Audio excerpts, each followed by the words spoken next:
So a lot of what you will see once you start reading academic papers, reading business case studies and stuff like that, right? You're going to see regression analysis, right? And a regression analysis is estimating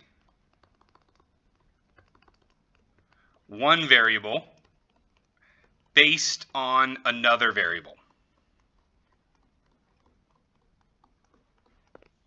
So the variable that we're estimating is our dependent variable, and the thing that we're trying to use to explain it is our independent variable. We're assuming that the relationship between the variables is linear.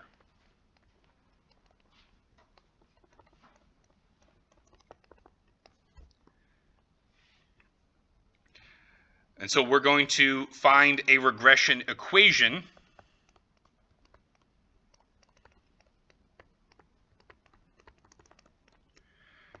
which just expresses that linear relationship between the two variables. And the regression equation looks something like this.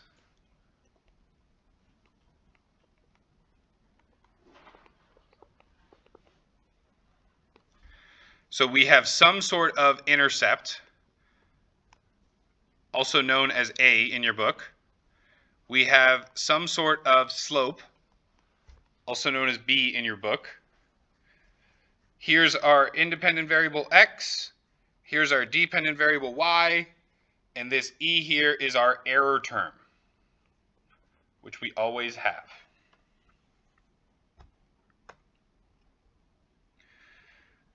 So the key thing that regression analysis is doing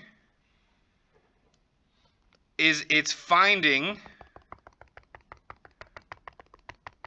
the line that flows through this set of, so it's going to draw a bunch of lines. It's kind of one way to think about it. It's just drawing a bunch of different lines. And then for each one of these lines, it's doing the following calculation. It's using what's called the least squares principle. So what it's doing, it's drawing the lines, and then it's taking the difference between the y value that the point actually is, right? This is our yi value, and then the predicted point. The predicted point, which we call y hat. So this predicted point is the result of the whatever the equation is, right? Y equals a plus b times x. And so we're going to have an a. It's going to be something like y is equal to 2 plus 0.3 times x. And so this x value of 4, we're going to plug this in to get our y hat, right? Is 2 plus 0.3 times 4. So it's going to be, that's 1.2. So it's going to be y hat is equal to 3.2. So this is going to be the prediction from the equation. And then this is going to be the actual value. Let's say that it's 3.4.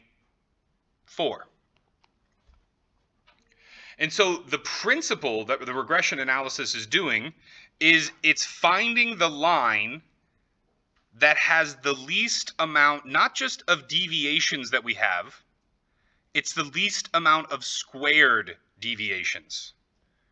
Which brings us to this thing called the least squares principle.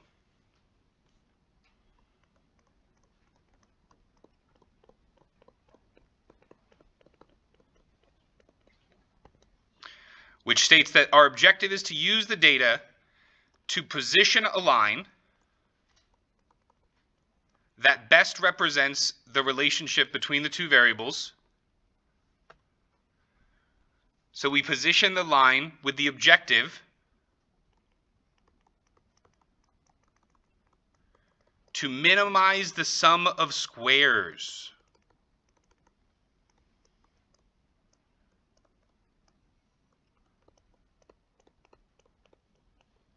Of the vertical distance between actual y values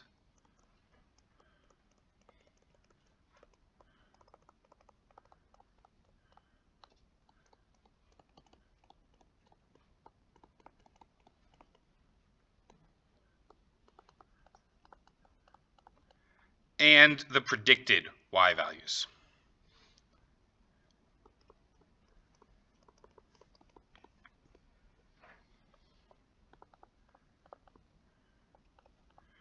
right? Where actual y values we know are labeled yi, and the predicted y values are labeled y hat. And so there's a couple of reasons why it's doing this, why it's using the sum of the squares.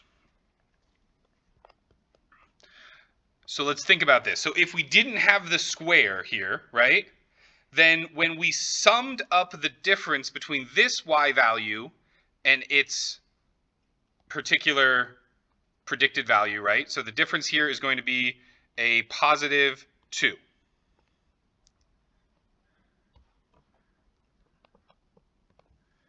So if we summed that up without squaring it with something like this one, right, this value is going to have some difference of negative 2.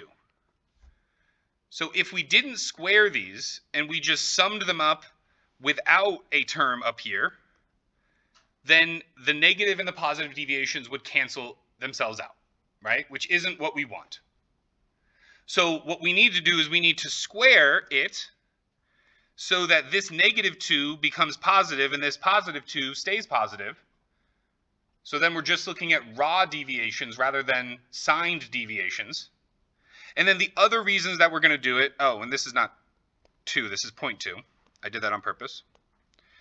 So the other reason why we're going to square things is because we want to reward things that are really close to the line, right? So this is really close. It's 0.2 off. So when we square 0.2, that's going to give us 0.04. So it's going to transform a small change to an even smaller change. So it's rewarding, the way that it's scoring in a way, right, is rewarding points that are really close to it. Now let's take a look at what if we had some points that were far away. So let's say we were looking at this point down here. I want blue. And let's say for the sake of argument, this was 2, actually that's going to be confusing. Let's say 3. So let's say that this was 3 away. I know, not drawn to scale, whatever. Well, by squaring 3, it then becomes 9, right? So we go from some large deviation to an even larger deviation, right? So it's punishing those values that are further than 1 unit away from the predicted y value. So this whole situation, again, you're going to be using Excel to do it, but the underlying theory of it is that we're trying to make a line that minimizes this term, the sum of squared differences of the predicted y value and the actual y value. So that summation squared equation is a representation of the least squares principle. It's not what we're actually using to get anything. It's just a Correct. visual representation. It's just a visual representation. Because at the end of the day, you're minimizing this. You know what I mean? So there's calculus going on here that we don't need to know. So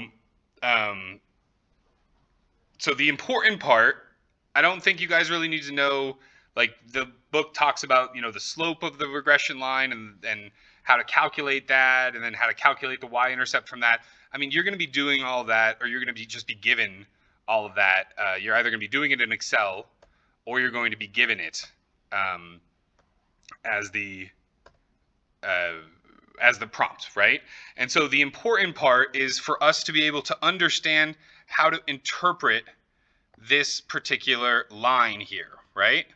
So this particular line, if we gave it some values, if we said y hat is equal to 1.2 plus, and if we went back to our example just so that we had some prompt that we understand, right?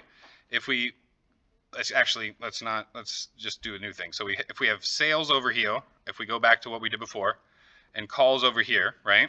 So calls are the x, sales is the y.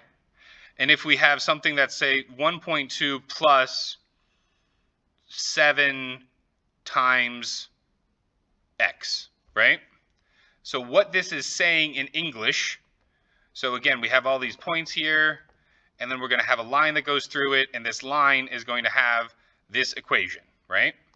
And so that's saying that every extra call, so this coefficient here is saying that as calls increase by 1, we can expect Y, or sales, to increase by 7. So this coefficient, that's what this is called here, this coefficient, the B, is telling us the relationship between that independent and the dependent variable. All right, I think that's good enough. Let's go to our Kahoot, see how much that absorbed.